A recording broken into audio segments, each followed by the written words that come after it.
Okay, so the question says that we have the variable x and y which satisfy the given differential equation and y is equals to 0 when x is equals to 0. Solve the differential equation obtaining the expression for y in terms of x. So basically हमें एक equation given है और हमारे पास exponential है और exponential में जो powers हैं वो ऐड हो रही हैं. जब एक्सपोनेंशियल में पावर्स ऐड हो रही हैं तो हम इसको स्प्लिट कर सकते हैं, क्योंकि जब भी कोई पावर्स ऐड होती हैं तो उनकी बेसिस जो होती हैं वो मल्टीप्लाई होती हैं, क्योंकि इंडिसेस का रूल है. तो हम अपने क्वेश्चन को स्टार्ट करने लगे हैं.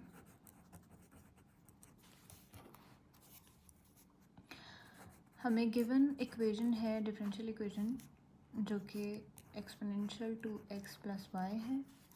हम इसको मल्टीप्लिकेशन की फॉर्म में लिखेंगे.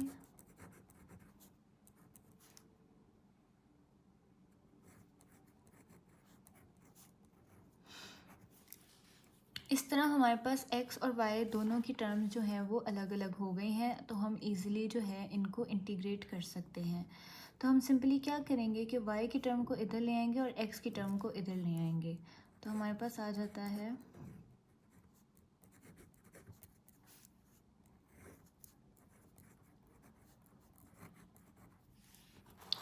हमने सेपरेबल का मेथड यूज़ करते हुए जो है इसको सेपरेट कर दिया है. y की टर्म्स को y में और x की टर्म्स को x में कर दिया है. हम सिंपली जो है इंटीग्रेशन करेंगे.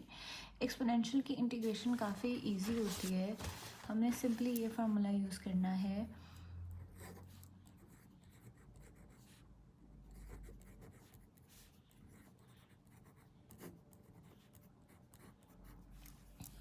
ये हम यूज़ करेंगे फार्मूला अपनी जो है गिवन इक्वेशन को इंटीग्रेट करने के लिए.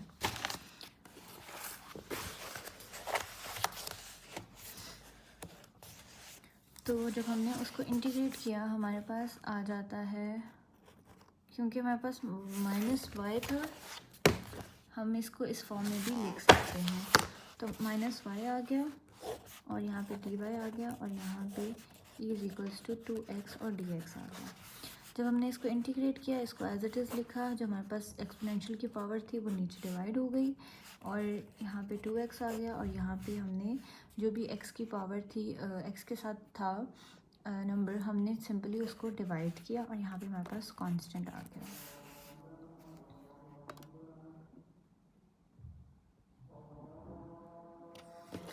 तो अब हम क्या करेंगे कि हम इस इक्वेशन को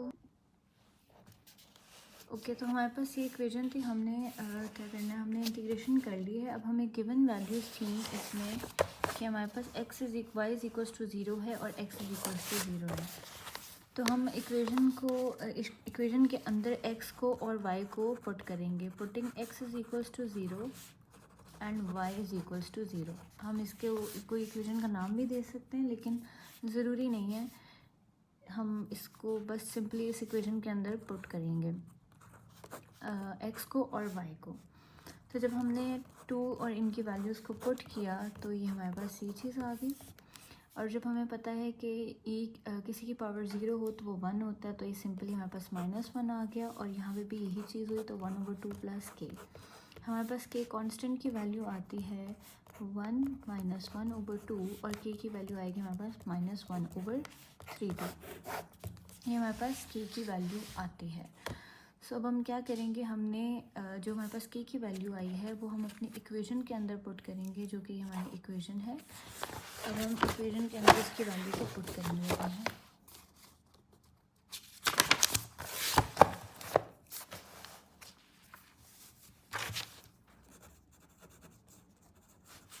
पुटिंग k इन इक्वेशन.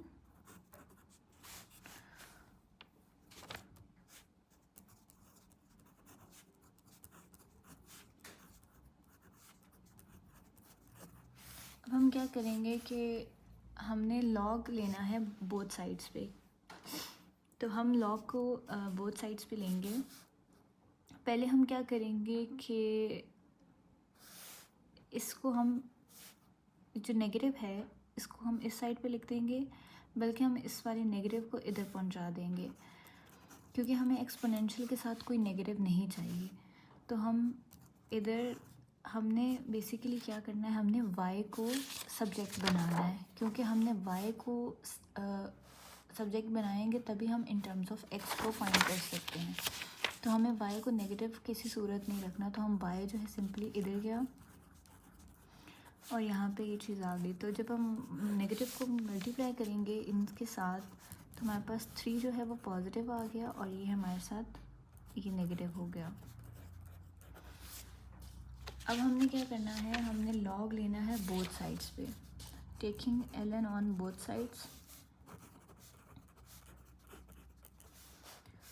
जब हमने यहाँ पे लिया तो y ln e आ गया और यहाँ पे ln बोथ साइड्स पे हो गया।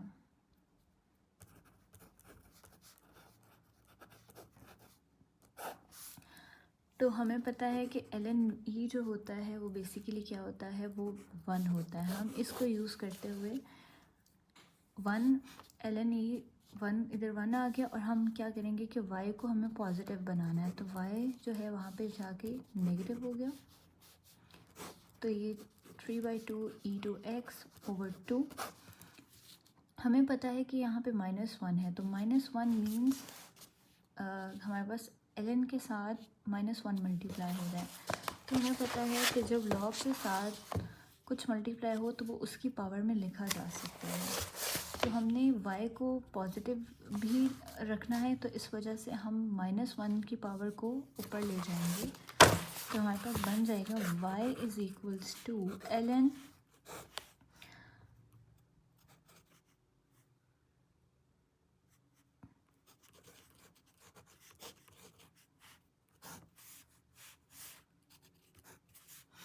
जब हमने इस चीज़ का रेसिप्रोकल लिया तो हमें 2 ऊपर आ गया और 3 जो है वो डिनोमिनेटर में लिखा गया।